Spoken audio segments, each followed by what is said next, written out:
Hey, let's talk about inspiration and passion. You have to have those things if you want to be any kind of performer, let alone a vocal performer. And you have to learn to be fearless. And some of the inspiration I got, I remember I was 9 years old and I lived in Detroit. And at the local theater, there was a movie, Metro Goldwyn Mayer put it out. It was called The Time Machine. It came out in around 1960. And it it was a scientist in the 1800s who worked in his laboratory feverishly, and he actually invented a time machine, and it actually worked. Now, when they revealed this marvelous machine, my head exploded. It changed me forever because I said, look at this marvelous thing. Who on earth could have ever thought of something like this? And now, in retrospect, the thing that I'm going to show you is sort of steampunk. You know, a new term for all that stuff that drove us crazy. And maybe I'll let you see it a little bit here.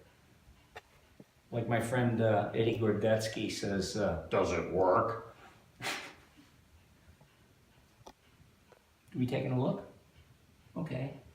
There it is. Look at that thing. It's a tiny scale model of it.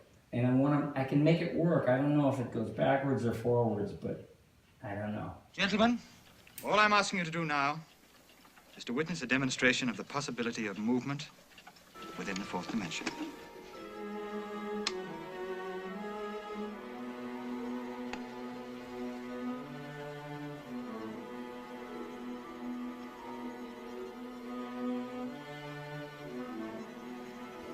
You know, it's supposed to come from the 1800s, yet it functioned as a real time machine that could go into the future or the past, depending on how you work the lever.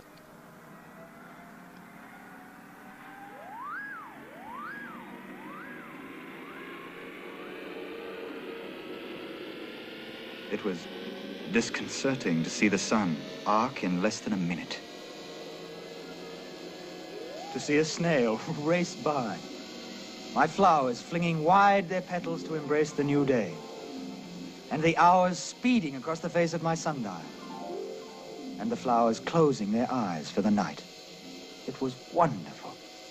Changes that normally took hours occurring in seconds. I mean, look at the detail on this thing. Look at how amazing that is. I mean, maybe for some of you it doesn't mean anything, but to me it means the world, because that stuff blew my head open and inspired me to think outside the boxes and dream a little bit, you know, and try and invent on my own, and it would come out in voices and, you know, routines and stuff like that. But I'm going to stop it for now. Hey, it worked. We're in 1950.